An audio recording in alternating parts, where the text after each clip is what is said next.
My name is Catherine, and I have Sarah with me today, and we are going to be talking about postpartum depression. If you're not aware about what postpartum depression is, it's something that a lot of women experience after having children, and a lot of women get stigma for it, and a lot of people don't know about it. So we're going to talk about it today. I'm going to ask Sarah a few questions about her experience with it, as she's had a child and is pregnant with her second. I personally don't have any children, so I don't have any personal experience with this topic, so this is going to be a learning experience for me today, as I hope it is for anyone who's listening to this. So, would you like to introduce yourself, Sarah? Sure. I am Sarah, and I have currently a 1-year-old that's almost 1.5, and currently pregnant, due in about a month. So I've dealt with being a stay-at-home and that kind of postpartum depression, as well as trying to work and get through that. So I have a little bit of experience with both ends of that one. What does postpartum depression feel like from your personal experience?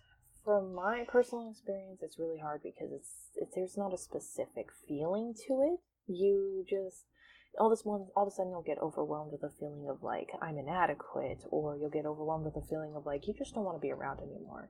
You start to question things you never thought you would, like, should I actually be here for my kids? Should I plan something else? Would they be okay with, like, say, just their father? Why do I need to be here? I'm no longer important. When you're trying to work and deal with a kid, the postpartum depression hits because then you realize, I'm not there for him. I'm missing time.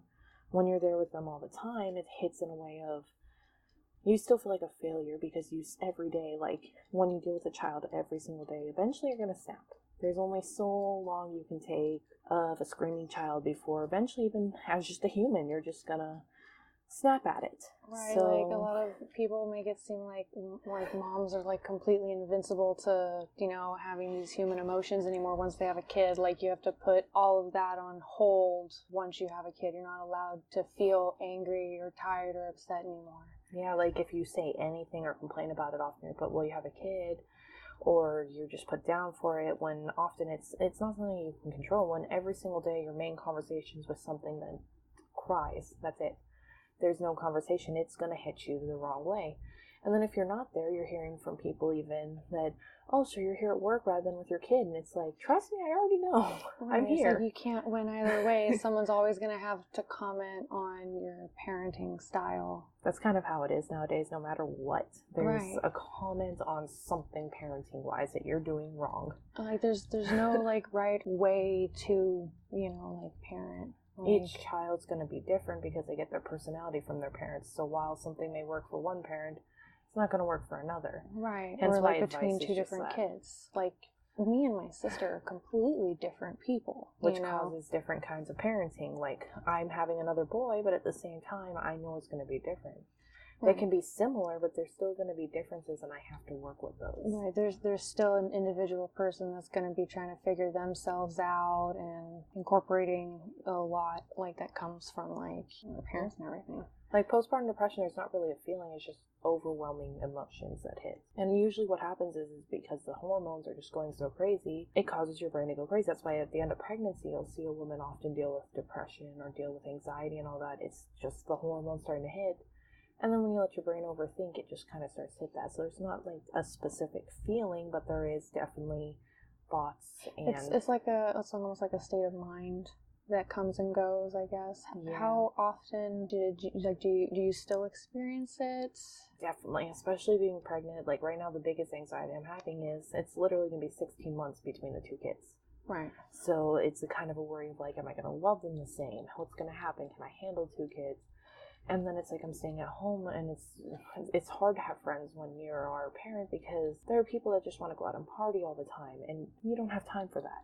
Or you don't just have a babysitter. When someone's like, just go get a babysitter, it doesn't always work that way. Or even like when someone comes over to hang out, like, you might be trying to sit there and have a conversation with somebody, and you're not able to have a full-on conversation or a continuous conversation because, you have a kid who's like, crying while you hold it, or like, a young kid comes up and it's just like, hi! Yeah, all over you, whether they start talking too. So it's like, it's kind of hard to hold friendships. That does cause part of the depression because you feel humans isolated. are social. Yeah. Right. I'm actually actually like working on an article that discusses that, in part discusses the whole it takes a village to raise a kid thing. The book series, this is the first time I'm rereading this book series. It's by Gina Mayul. The first book is called Clan of the Cave Bear. The series is called Earth's Children. It's set in like the Ice Age time when, you know, there was Neanderthals and Cro-Magnons on the Earth at the same time. So you get this like really intimate picture of culture and all this. And the way, you know, we used to live is these very communal societies. We lived very closely, whether it was like in one single structure or like in a cave, you know, across from each other, or under a, you know, a large area where we were separated, like even by partitions and stuff. But we like, you know, come outside and, you know, your neighbors are like, you know, you're really close to everybody, and you can go over to, you know, a family member or you know, a friend or something, and be like, hey, you know, I need to go hunting, or I need to go do this, or whatever. Can you watch, you know, my kid? And they're just like, yeah, sure. Like, you know, like everyone took care of the children. They raised them together. Help. Yeah. Like it's not common here in the U.S. anymore, but I do have family because my dad is immigrated here and everything. So it's like I do have family overseas. You see it a lot more overseas where it's like the grandma's living with her kids and the grandkids are there and maybe even great-grandkids. You know, it's the whole family staying together. And there are positives and negatives to it too, because you got to realize that many people together, there's going to be conflict. And if there's conflict, it's there's not a different fun. dynamic than just a mom, dad, and like maybe 1, 2, 3 kids situation. Yeah, like the whole family's kind of there for each other. And it does make it a difference because it's a village, exactly what you said. Sometimes, like I'm noticing here in the U.S., a village doesn't always exist. You have a few friends that will pop in here and there. You'll have family, but everyone's just kind of doing their own thing. No one talks to their neighbors or anything like that. Like you might get lucky and have a really like close neighbor, but a lot of us, we don't anymore. And neighbors is kind of just everybody for themselves now. Yeah, and like I said, the article that I'm writing, that's like the main concept is, I think right now I'm going to title it "Won't You Be My Neighbor" and go into like, you know, a short little like thing about where that line comes from, which is, you know, from Mr. Rogers' Neighborhood. And to me, "Won't You Be My Neighbor" doesn't just mean, you know, my super immediate close like group of people. I consider, you know, some of my neighbor, whether they're across the street, across, you know, state lines, across, you know, in another country, across the world. We are not neighborly anymore. We have these giant communities now, but we're not as communal, you know, like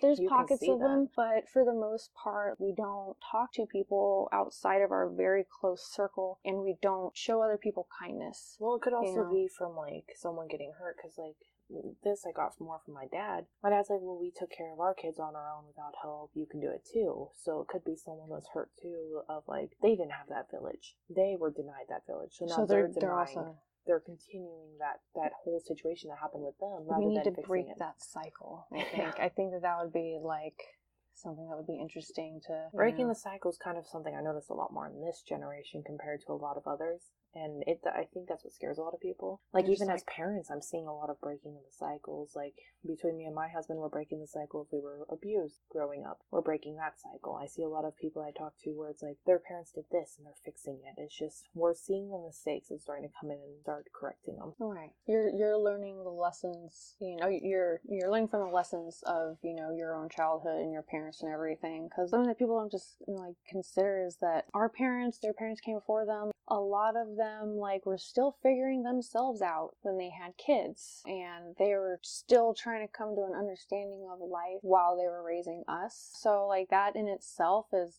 hard, and like how we're talking about this, I can't imagine that even 20 years ago people talked about postpartum depression in any sort of public kind of forum. I barely heard about it, even though it's like, it's something that was brought up like, hey, just watch out for it, but it's not a very minor and everything, and I didn't realize how hard it would hit. Like, right. It can sound crazy with some of it. I feel like they may have, to a degree, discussed it in... I can't remember the exact year it came out, but I want to say it was in the 1960s, and I don't remember the name of the author, but the Feminine Mystique, if you've heard of it, it basically covers the, you know, the time in like the 1950s, 1960s where, you know, women particularly, like especially housewives, because this is when they were fighting to be able to, you know, work and everything. That's when they were coming to the point where they're just, why do I feel unfulfilled? I should be happy. I'm a stay-at-home mom. I should feel fulfilled fulfillment out of cooking and cleaning and raising a family. Why am I feeling this way? And they thought that they were alone. And what the feminine mystique like discusses about how women started actually having conversations, in their living room together about these feelings of inadequacy that they were feeling. I don't know if they, or went into the name of postpartum depression, if they labeled it like that, or if they covered that in general, if they were more so talking about the general feeling of their situation, not just how they felt directly after having children. Yeah, because it doesn't always hit directly after. Directly after, there's so much going on. It will often hit a month or two later. And that is we're also it can also be caused by a feeling of needing to be perfect. Especially as a parent, you're now the role model for this little child that's watching you. Wanting to be perfect is going to cause more depression because any little mistake you make is going to make you feel horrible. It feels amplified. Yeah, I had a point when I still feel horrible for it. I set Desmond on the counter and I had my hand reach out for him, and for 2 seconds I took my hand away and he fell straight down. And thank God he was old enough, he kind of caught himself on his hands, but it's that kicked in the postpartum depression because it's that feeling of I wasn't perfect. I allowed something to happen, and that will kick in too. And that's sometimes caused just by our own brains. Right. We're sitting there thinking, well, I'm supposed to be taking care of this child and I just messed up. Now what are they going to think about me? And it's hard with all that. Right. How often, for you, does it hit? Because of how far along pregnancy-wise I am, so I do believe it has to do with the hormones too. It does hit at least once a week now, if not more. And that's simply because there's a lot of panic going on. There's, hey, is my kid going to be able to handle? Are they going to be jealous of the new baby? Am I going to be able to handle it? Am I going to end up overwhelmed? How is this all going to go? And so it's a lot of thoughts, and it's often our brains that bring us to the postpartum depression because we start overthinking. And when it does hit, how long does it generally last for you? It usually is an entire day. Usually the entire day I just feel off, I feel down, I feel not very social. And oftentimes that's the time I have to push myself to be more social because that's when I need it most. So it's it will be an entire day of or I'll be irritable. Sometimes it's hard to tell that, hey, I'm actually dealing with postpartum depression. Sometimes it just comes across as you're irritable and you're sitting there going, well, why am I irritable? And it's just nothing is making sense. And then it kind of hits up oh, I'm dealing with depression right now. Right. It's very subtle when it does sneaks hit. up on you. Yeah, I've read stories, it's horrible, mothers, killing their children and all that, and that, obviously, that's extreme, and I hope to God that nobody reaches that point, but at the same time, when they send, I do understand they should be arrested and everything, but there's no excuse for them going to that level, but if they had a support system, it might have turned out different. Yeah, would have a different outcome. A lot of times the support system is huge because last time I dealt with a major to the point of almost suicide, the biggest thing was I had someone to call and talk to. If I didn't have that person to call and talk to, it would have hit a lot worse. And so a support system is huge, and for those people that they have a kid and then all their friends leave and all that, and maybe their parents don't talk to them, when they don't have a support system, sometimes they'll go crazy with their own thoughts. Right. And I think too, the people, the friends of, the new parents and everything, they don't feel like they can be that support system because they think too much can be expected of them because they don't know what's expected of them. What would be good ways for friends and family to help support you? Obviously you want people to help you as much as they can, but small ways that, would be a big help for you during the period of your postpartum depression. During the time, usually, I said, it hits, about 2 to 3 months after, so that's, the main time, I would say give them the first 2 to 3 months to kind of start recouping and getting back on their feet. But if they reach out and just call you for no reason, try to be understanding with that, sometimes they just want somebody to talk to. To just, give you the time of day, basically. Yeah, there's that, or someone dealing with postpartum depression, if you go buy them, a cheeseburger, it's $1. Literally, if you come by and says, here's a cheeseburger, the mom would probably cry. We don't feel like cooking. We just had a baby, and all that, and it's just, after having a baby, the last thing you want to do is go stand in the kitchen and cook, especially for me where I already have one and then I'm going to be caring for the other. It's really hard to get back there, and that's actually something that causes depression too. Say I don't feel like cooking for a day, all of a sudden I feel like I'm inadequate to my kids because if for one, I'm going to be breastfeeding him. Whatever I eat is going to him, so if I'm eating unhealthy, he's getting unhealthy. And for Desmond, it's if I don't feel like cooking, now I'm giving him whatever I have that's quick and easy and not always healthy. Right. And so it's sometimes just bringing a meal to them. It doesn't even have to be expensive. Just saying, hey, I thought bought of this, you. I thought of you. And just like, don't drop them because they had a kid. Understand that, like, yes, Right. we're going to be busy. We may not always respond and everything, but that's not because we're trying to ignore you. It's just, you got there's other so stuff much on going your on. plate, and your plate's pretty big right now. Yeah, like, and it's like, everyone's plate is a different size. and it's like, I'm not trying to ignore friends, and that's a big thing that a lot of them didn't realize with me. It's like, new moms aren't trying to ignore you. It's just, they're trying to adjust to this new life. And it can take up to years. Like, the first year is the hardest. You're trying to adjust, like, especially if, like, they're going on their second kid. They're used to their first one, but their second one's often still new to them. They're still trying to learn. So just sometimes just not leaving there. Like, if they message you, just act like, don't bring up that, hey, you haven't talked to me for a while. Don't take it so personally, you know, if a new mom is not being on top of. Yeah, like, if she forgets something, don't give her crap. It's like, sometimes small things like that can also kind of set us off. Like, sometimes a minor comment. Like, my friend made a minor comment, didn't realize how much it hit me. She hasn't had me babysit her kid, and I kind of brought up to her that, hey, I can no longer babysit. It's kind of getting a bit excessive for me. I'm way too pregnant. I'm already handling my 1-year-old. I can't handle your 2-year-old too. And she threw out the comment of, well, then how are you going to handle your 2 kids? And that's already been my panic for the past 2 months of how am I going to handle 2 kids? So that hit really wrong, and it's sometimes friends need to think about things like that, of like a minor carries comment, a lot of weight. Yeah, a minor comment that you think means nothing is going to be taken in a different way to somebody who's dealing with this. Right.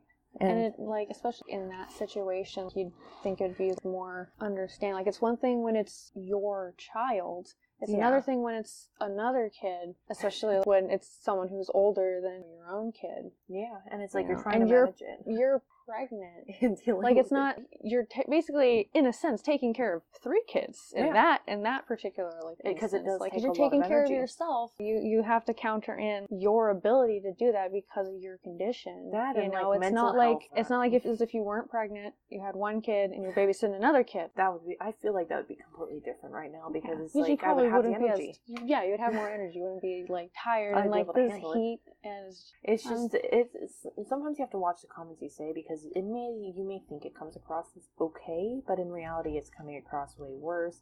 That, or like I said, if they finally call you after that you've been trying to get a hold of them for like a week or something, and then just like, hey, I'm busy, this, that, don't give them a lot of crap for it, because sometimes it's not our control. Sometimes it's just like, okay, we just laid the baby down, and even though I'm doing nothing right now, that's what I need to do. I need this time to sit down, do nothing, and just forget the world for a little bit. And it's not that they're trying to ignore you, it's just we're trying to take care of ourselves too. Right. Especially right after having a baby, like a lot of things that aren't talked about is the postpartum bodies and all that. We're now seeing a new body in the mirror. We're now dealing with pain.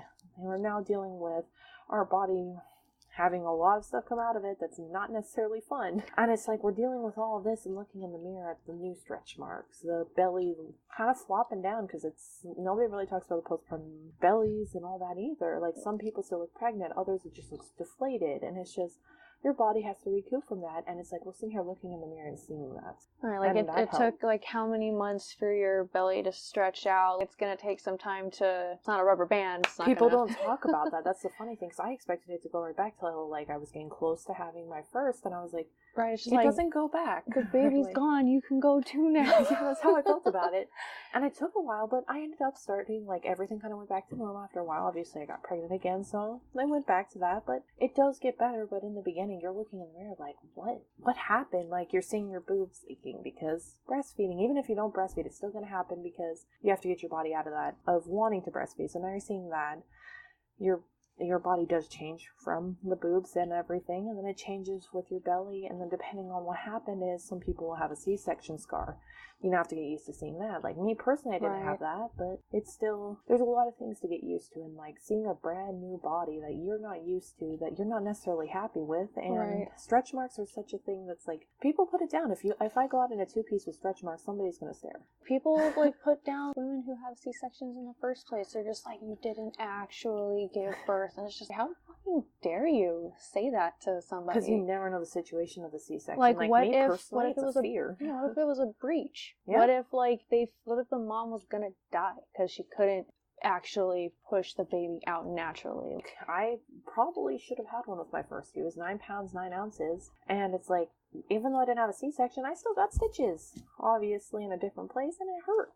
I couldn't, like, that's one of the other things I had to deal with, was not being able to sit properly for a while. And it's just, there's so many things that come with after having a baby that people don't talk about because there's a stigma with it. And it's like, this needs to be more open so women don't feel so secluded and feel like, oh, maybe I'm the only one dealing with this. Because it's normal. Your body's trying to recoup from having a baby, and it's weird because, like, you're laying there and your muscles are gone in your stomach. Initially, like, the first hit of, like, a slight depression was actually right after he was born, simply because my husband was asleep, and I'm sitting there trying to sit up to grab him. My muscles in my stomach were gone. I could not sit up.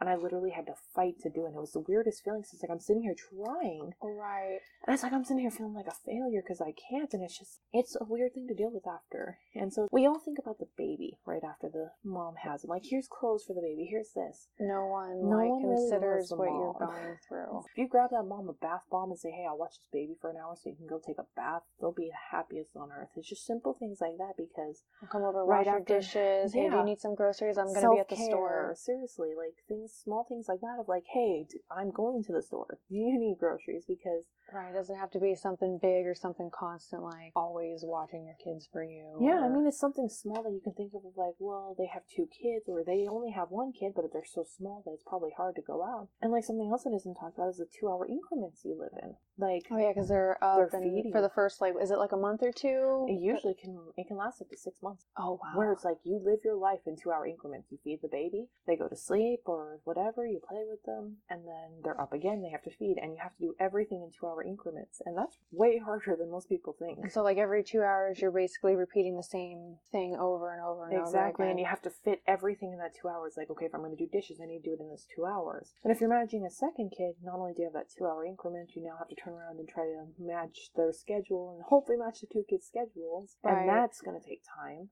And that's something to think about if you are a friend of someone who just had a kid, of like, okay, they're living their life in 2-hour increments. If you just want to stop by and see them, sometimes ask, just like, hey, am I good to come over? Because if they're saying no, it's not because they don't want to see you. It's just, I'm busy right now. Or like, you wait till they start getting into 4-hour increments or something. You're like, hey, can I bring over and move in some food? Exactly.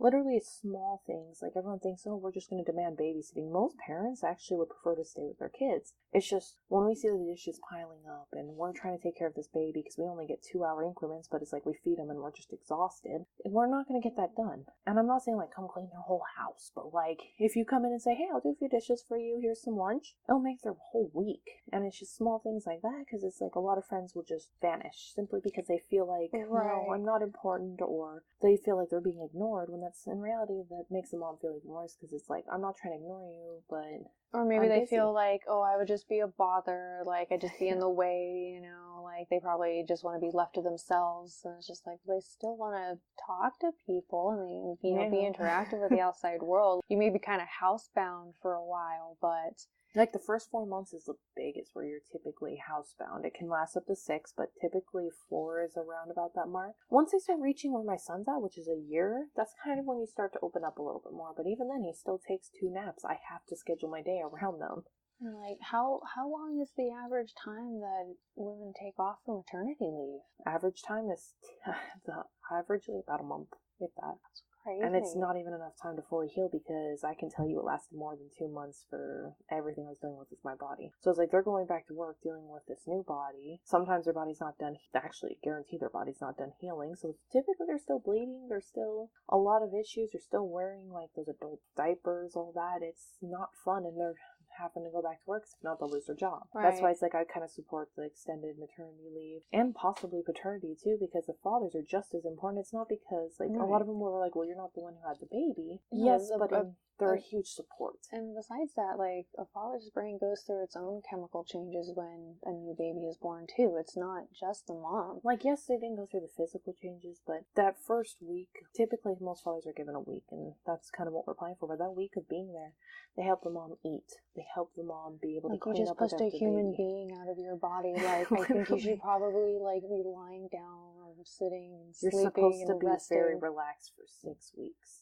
minimum. And the sad part is usually 3 weeks is what most people take for maternity leave. That's half the time that the doctor's telling you to sit and relax. Not be up on your feet. Yeah, and not overexert yourself. Like during that time, you're not supposed to use like any tampons or anything because you're still dealing with a lot down there. I don't know for C-section if that's the same, because personally I've never had one, but obviously they have to heal from a surgery. You had your stomach cut open. Right, like when I'm pretty sure if, you get, any other type of surgery, for the most part, like any major surgery, like you're supposed to be on medical leave for at least, it's usually like 6 to 8 weeks or longer, depending on like what the surgery was. Like people who like get like back and neck surgery are supposed to be on medical leave for like 6 months. Yeah, and it's like these women push out a baby and it's like, okay, go back to work in 3 weeks, and it's like, it's crazy because you're not even healed. Your body's still, it took 9 months for your body to get to where it was. Then you pushed out the baby and you're given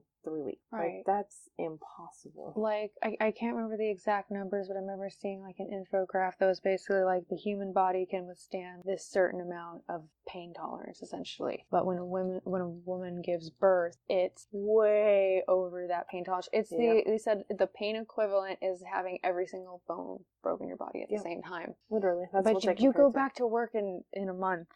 Like, I was lucky I was able to get 3 months. But even then, like, I went back to work and my body still did not feel right. It's just, you're still trying to recoup. Like, and it's already been proven. It takes about a year for a woman to get at least remotely back to where she was at. When you hit that 1 year mark, you kind of start losing the weight, mostly. Your body's finally over having that kid.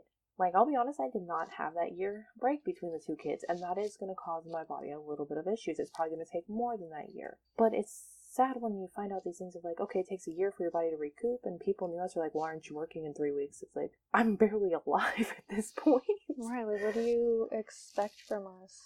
Like, mothers are expected to be these superheroes, and a lot of them can be. I'm not saying they're not. Mothers are something else. We will keep in heaven and earth for our kids, regardless of what happens. We will make sure our kids are safe. We will, if they need something, we will go without. If I see my kid hungry, your job to the best of your ability. Exactly. You will take care of your kids to the best of your ability, but there's only so far we can push ourselves. Like, I watch these mothers go to work and come home, and it's just like they barely see their kids for a few hours and then have to go back to work because they're the few hours right before bedtime. That's literally it. Right. You're not there throughout the day when they're learning new things and making those connections, and there's like going through their shame. developments. Like, you miss their first word or their first steps. There's a lot of shame with being either side, and that doesn't help. Like, don't judge a mother if she decides to be stay at home, and don't judge a mother if she decides to go to work. Right. Like, being a stay at home mom is a job.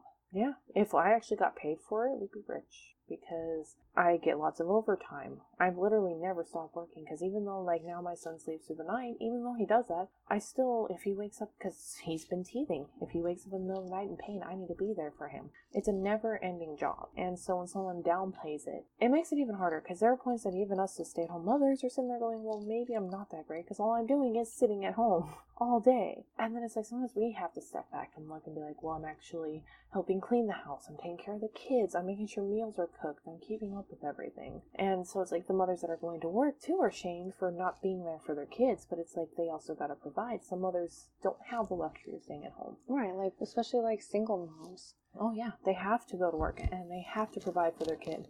So then rubbing in their face that, hey, you're not seeing your kid right now is uncalled for. Right, like, everyone treats it like it's like so black and white. Like, well, we didn't have any problems, or it wasn't this bad in our day. Why did you have to make it so difficult for yourself? Like, they forget that it's different. That means some people forget that depression is a real thing. Right. And depression, like, they just associate it with sadness, which it can be sadness, but depression also comes out in anger. It comes out in irritability. It comes out in secluding yourself. Right. Like, I've lost a lot of interest due to depression. I've lost interest in gaming. I've started losing interest in music. I've lost interest in drawing. And it's like, depression isn't just a feeling. It's something that takes over you, and It's sometimes caused by overthinking and everything. So it's like, you can work on yourself and you can fix it. There are ways, but it's not easy. Yeah, especially like it's an imbalance of the chemicals in your brain. We stigmatize depression as a whole, like as if we forget that when your stomach has a problem, your lungs have a problem, when your organs have a problem, you go to the doctor, you get it,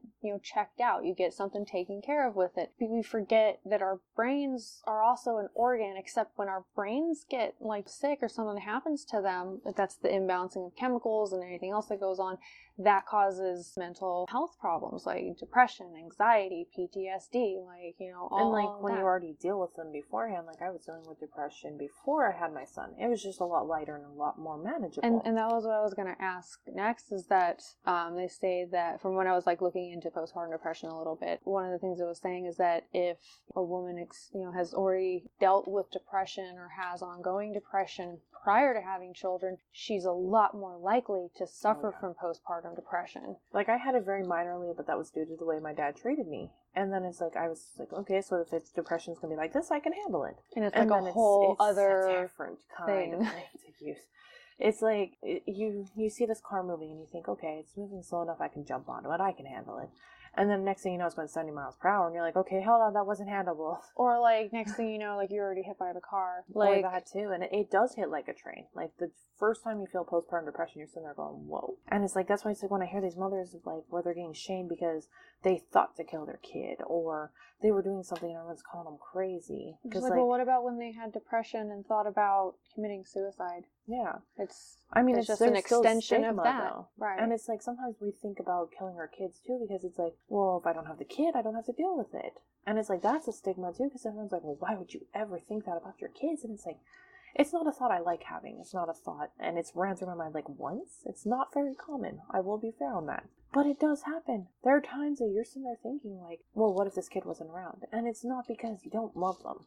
I pushed this thing out of my body and I carried it for 9 months. I'm going to love it regardless. But there are points that your mind just puts those horrible thoughts. Like people have admitted to having thoughts of like, well, what would happen if I stepped out in front of this car? It's a horrible thought, but it's something the human brain does sometimes. It's just like, hey, what if this happened? Right. They shouldn't be shamed for something like that. I think that's like it's just like when someone's like driving, they're just like, what would happen if I just drove my car off a cliff? Like I thought that. I think the term for that, if I remember read correctly, is called the call to the void.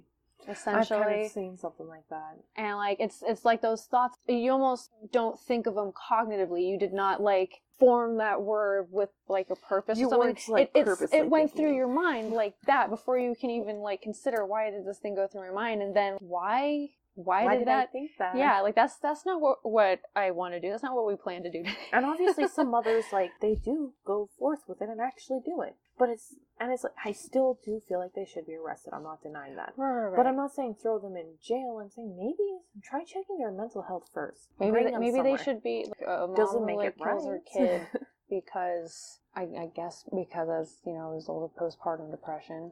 That should be brought up, and maybe she should go to a psychiatric ward. Exactly, like it's still horrible. I'm not going to deny it. She still committed murder. Yeah, like I'm not going to go kill my kid because I still stop myself when I hit that point. Right, you acknowledge that is wrong, and if you ever got any like closer to that formulated thought, I imagine you would remove yourself from the situation. That is huge. Call somebody and be like, I need help right. Yeah. Whether it's, a family member, a friend, or it has to be like a medical professional, like you call, 911 and be like, please, help me. I don't want to hurt my kid. I'm worried that something's going to happen. There's one problem with that is because often, like with authorities, if you do call them, then CPS will get involved and the kid can be taken away for this. And that's a worry that moms shouldn't have to deal with. Because then it's going to make someone then reconsider calling for help, because they're just like, oh, well, what if my kid's taken away? And that's real. They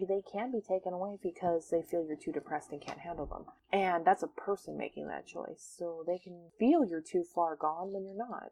And so it kind of makes that call scary. I've been scared to make calls because it's like, what if the person I call and talk to decides they need to call CPS? Right. And now I lose my kid because I'm dealing with depression. And that's something that needs to be taken care of too, because I understand, try to take away the kid before a mother does commit murder. Please. We want that remove from the situation. And address why those thoughts are going through your head. Put mandatory mandatory things. Like, tell them, like, hey, if you get called and CPS comes here, we're not going to take your kid, but we may, okay, like, we're for going to 6 months, monitor we're the going to monitor situation, you. and if we, you have to go to therapy. You have to actually get some help, get some medication. Right, like, now that don't take her, legal, put her in jail, or, something like that. Because then that, especially with, someone who might be low income, if, like, you're saying, like, how much it costs to be put in jail. Yeah. Or if you have a job, like, if, you get put in jail for a couple of days because you said, hey, like, I don't like those thoughts that are going through my head right now, regarding my child. I need to be... Honestly, that's been a fear I've dealt with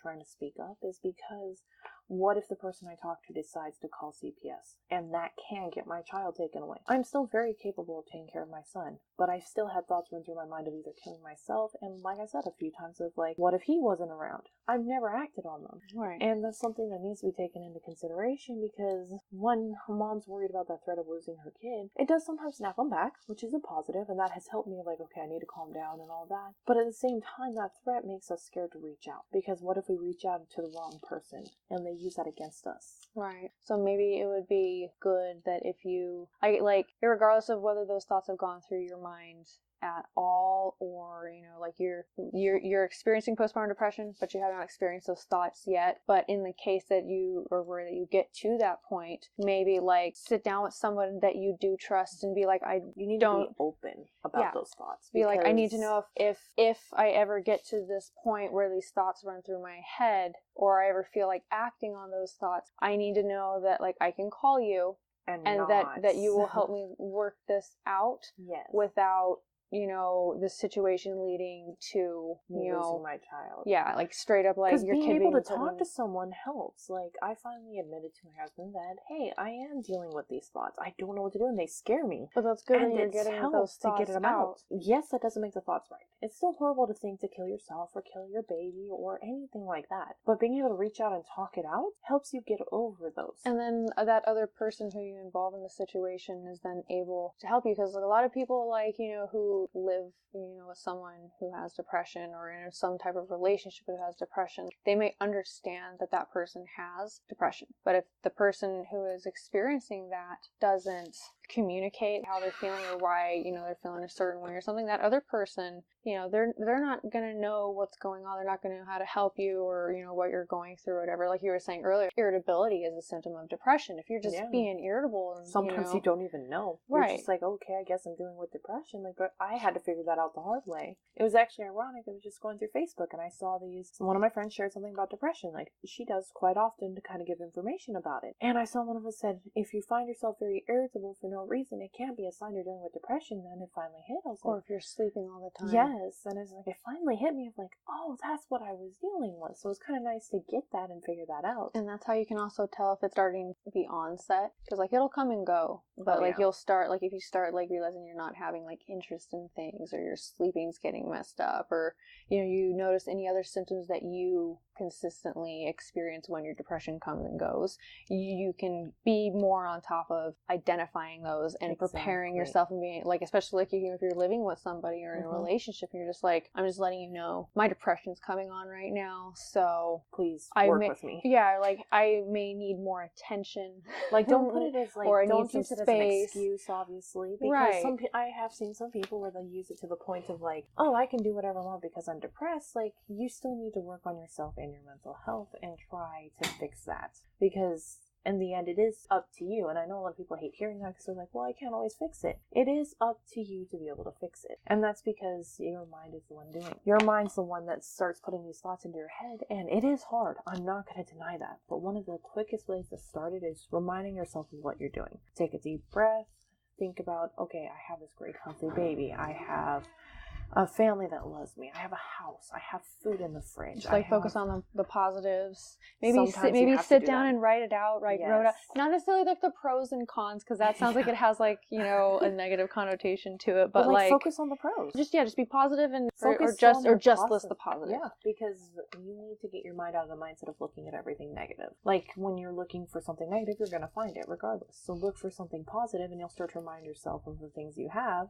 It doesn't get rid of the depression, but at least least makes it mitigates more manageable. it. Yeah. And that's really what the main thing with it is, because like depression doesn't go away. No. It's if it you're is a experiencing chemical imbalance. It just doesn't vanish. Unless it's like a situational depression, in which case, if the situation in which is causing your depression changes, it's gonna change. But if you're in a, not necessarily like, it doesn't have to be a similar situation, but like another high stress situation, you may get situational depression again. Whereas like the depression that, we deal with, it's that, chemical fluctuation that comes and goes. See, the hard part about postpartum depression is some of it is caused by the chemical imbalance of the hormones, but also some of it's caused by, like I said, the standards moms are put at. So sometimes you have to figure it out. Yeah. Right. You kind of have to figure out, like, is it my hormones? Like, right after Desmond was born, 100%, it was his hormone. Or his hormones. Mine. It was my hormones. But then, once he's now a year old, okay, yes, being pregnant, I can kind of put it somewhat on the hormones. But at the same time, it's just depression. But that's because I'm dealing with a lot of people making comments. There's always, can I give you advice? Or, oh, this looks wrong that you're doing. I don't like the way you do this. And it's like, each parent kind of has to figure out their parenting style. There's a difference between advice of saying, like, hey, I see you could fix this and do this better, even though you're doing this really good and all that. So, to you, what would be a good, like, if someone wanted to suggest something to you in, a manner that doesn't come off as a negative comment or anything that's judgmental or anything, what would be a good approach? If someone wanted to give you advice and, you're willing to take that advice, what would be a good way for someone to... Personally, I say wait till the mom or dad ask. But there are points you might see something that needs to be fixed right away. Like, hey, if you see someone putting on the chest clip on a child wrong in a car seat, that is a health hazard at that point. And bring it up in a way of like, hey, I notice this, and it's just, I don't want your child to get hurt. Put it in a way of like, hey, you're putting the child first. Their chest piece is supposed to be up a little bit higher, because if not, it can break the ribs if you get into an accident. Putting it like that comes across as like, okay, I actually genuinely care about the child and their well-being, rather than, this has worked for me, so it should work for you. Mm-hmm. Kind of get over it. Then don't make comments on things that are a choice. You may not agree with the way someone's punishing their child, but at the same time, you have your choice to how you do it. Now, if you see them getting abused, please say something. But if you see someone just spanking their child, mind your business. Right. You may not agree with it. You may agree with timeout. Right. But that's that parent's choice. Like, yeah, unless, like, you see, like, some parent, like, beating their kid. Don't say anything. That's because each parent needs to be given that choice. Right. And that's very important, because there's, like, if you see something that's obvious that it would be for all kids or all babies, and it's not a personal choice, then at that point, yeah, bring it up, because then that's safety for all. Saying, in my personal opinion, you should change this, or, like, if you see the mother struggling, then at that point you bring, hey, I notice you're struggling. This worked for me. It may not work for you, though. Right. I mean, that's another way to bring it up. Just, hey, this worked for me. That's usually how I put it. I said, you don't have to take this advice, but I'm just telling you something that worked for me. You can try it. It may not work for you, though. Each kid's different. Right. It's just sometimes the way they come across, too, of like, well, you have to do this. Like, no, I don't. It's my kid. So just, like, I guess, a little bit more, like, meta-commentary, explain where you're coming from with the comment you're, Preferably, making. The person you're making the comment right, to. Like, you're if not you see just, a parent like... on the street, just leave them alone. Just like, excuse me, ma'am. Right? Just leave the person on the street alone. Unless, like, okay, like I said, if you see them beating their child, okay, maybe say something. But, like, if they're just handling their child or something, if you're not going to offer help, just leave them alone. Right. So next question. When you did acknowledge that you were experiencing postpartum depression, did you talk to a doctor or anybody about it at any point during your experience of it? It did take a while for me to, but I did. Ironically, I ended up finding out that antidepressants did not work for me, because I took them for, I think, about a week or two, and then I forgot for one day, and the depression from that week or two all hit at once. Oh my god. So I was like, okay, so this is not something on my list of things I want to do. So I have to be honest, it was legal. I tried weed, and that one did work for me. CBD, oil, weed, and all that. Personally, I'm not, I don't want to recommend for moms to smoking, because smoking is going to be not good for them regardless. Right. Smoking's bad for the lungs. Because you're still inhaling smoke. Exactly. So, regardless. but taking CBD oil, oil, or even if they feel like they need to take a bite of an edible or something. something that is maybe healthier for the body, it doesn't hurt to look at. And that's simply because there's a stigma with that too. Moms smoking weed and breastfeeding, or moms having anything to do with weed and doing anything with a child. There's a stigma to that, but it's like, mom can drink a bottle of wine, nobody says anything, or a mom smoking cigarettes. Like they have a sign in the bathroom that suggests to you that maybe you shouldn't be doing that. Yeah, but there's not such a stigma as there is on weed, and weed's actually a lot better for you. Right. Like for me, I just had to find something that helped my depression, and I found that worked without causing me the side effects of if I forget for a day. Right. And honestly, that's it lasted what should be longer. What's important. You know, what's working for you personally, and what, if it's like gonna cause and like any issues CBD or won't not. get you high, so it's like somebody, if they prefer CBD, just go get some of the oil or something. Well, especially if you're getting like hemp CBD oil, there's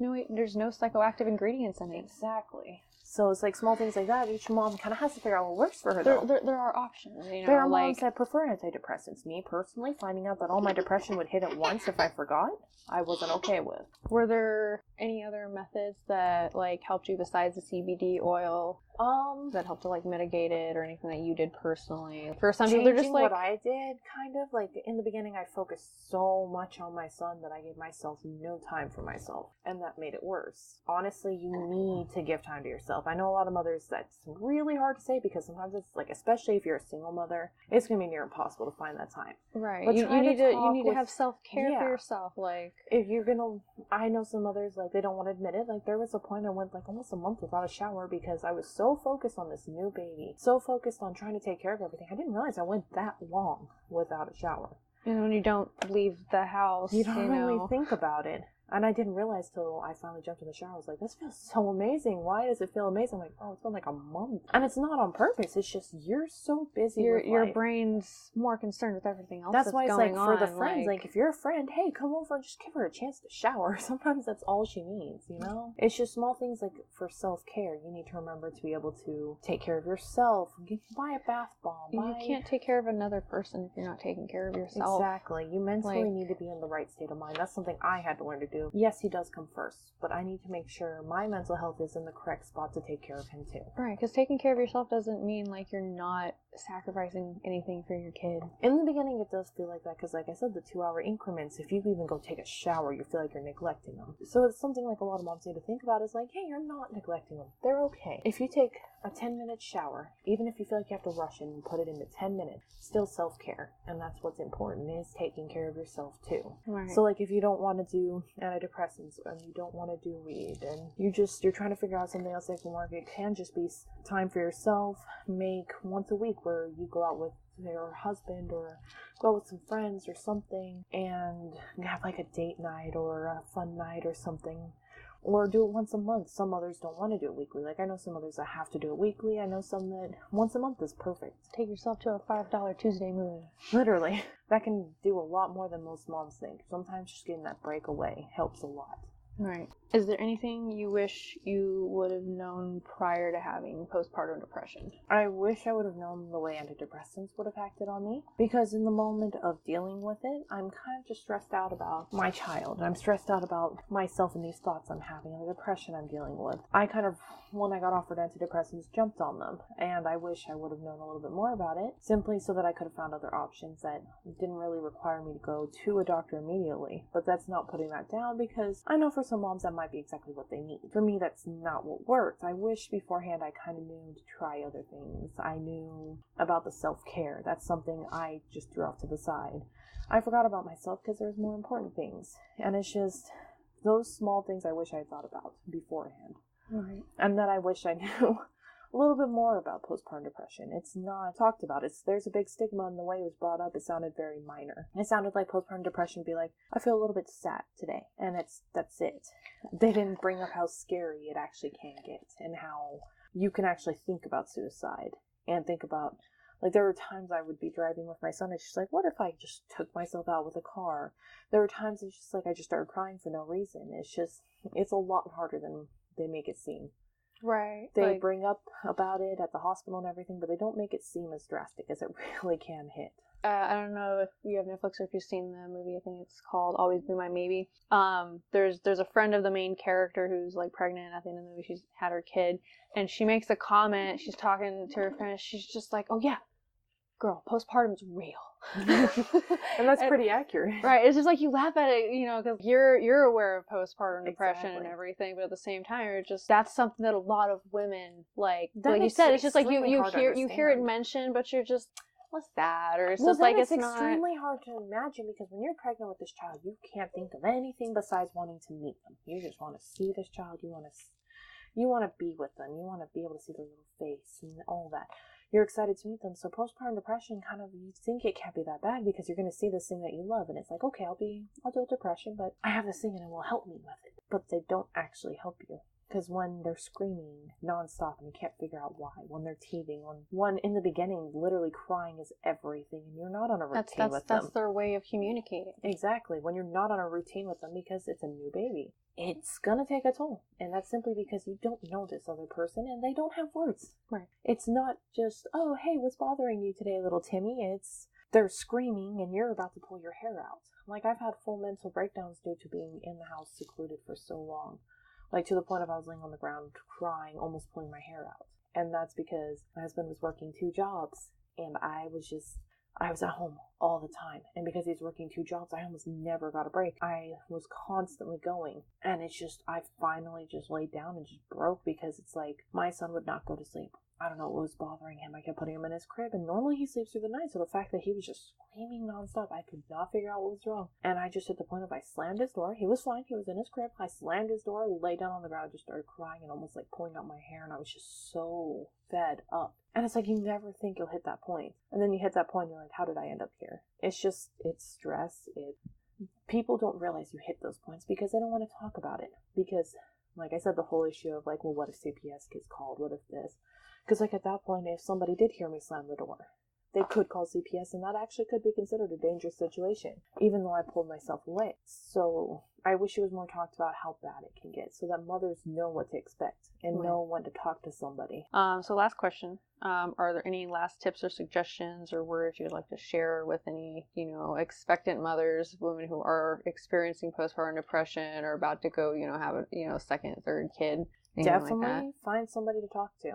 Somebody that is not going to turn around and call CPS. More often than not, that does sometimes end up being family. Because family doesn't... My mom wouldn't call CPS because that's her grandbaby. She doesn't want to see that baby gone either. So put somebody that has a tie to the baby too, so that you losing the baby does impact them. Sometimes you can find a friend that you can talk to too. And it's just, you got to figure out how to bring it up subtly sometimes, and just find the people you can talk to. That's the biggest thing, because having somebody to talk to, having somebody that understands what's going on is your biggest way to help with it. Because either they'll push you to get help, or you'll at least be able to talk it out and get over that moment so you can think sanely about how to fix it. You can come up with options. You can brainstorm with them for ideas. I mean, that's the whole point of having mom friends. That's your village right there. Exactly. Like, it's a small village, but it's a village.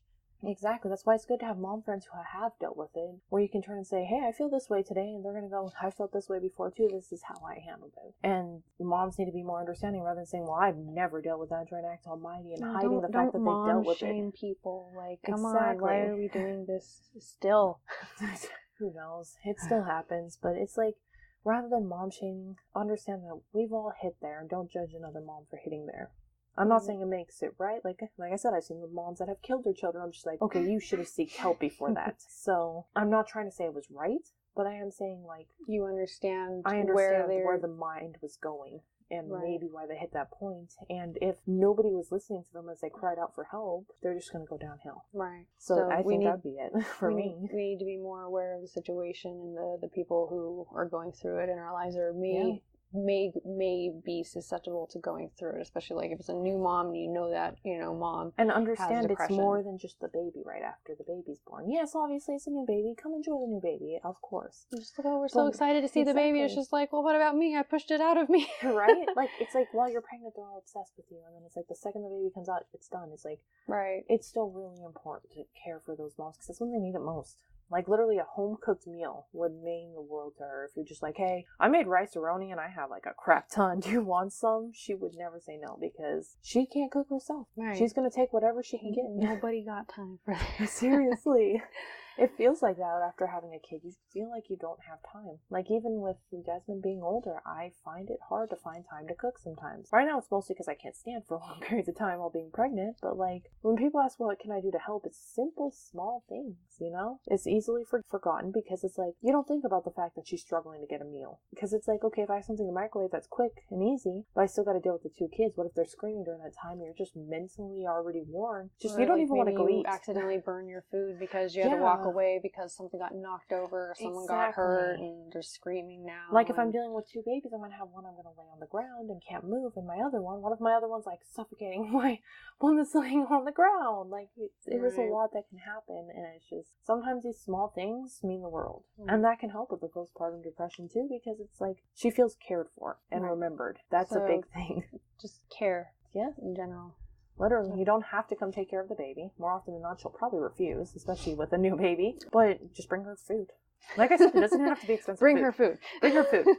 Bring her food, help her with dishes, or like, hey, I see you have laundry going. Let me finish up a load for you or something. Small little things like that. It doesn't have to be anything hard. Exactly. Or expensive. All right. Well, thank you so much for sharing all of that with me, and hopefully people will hear this and realize that they can help out their friends or family who are experiencing it, or if they themselves are going through it, know how to reach out for help, or know that they're not alone, and that this is something that many women feel, and that they don't have to feel isolated in the way that they're feeling. They can reach out, and that there's ways to cope with it. Sometimes just offering to be an ear. Yeah. Literally. It doesn't have to be like the end of the world or anything like that. Exactly. So, well, thank you so much. Yeah, thank you. That will be the end of this podcast. Thank you for listening, if you're still listening this far in. And have a nice day. Hey everyone. Thanks so much for listening to our first Moments with Millennials podcast and our discussion on postpartum depression. We hope that you have learned a lot from our conversation and that you don't feel so alone in your thoughts on this issue if you suffer from this as well. And we would love for you to join the conversation on this topic by sharing your own experiences with us and with others so that we can build solidarity on this subject. Please comment on this video and share it with your friends and family so that the conversation can reach more people. If you enjoyed this podcast and want to hear more from us, please like this video and follow us on our Facebook, Instagram, and Twitter pages to keep up to date on the new content we post. Thank you so much for getting in motion with us. Until next time, I'm Catherine, and this is Millennials in Motion magazine.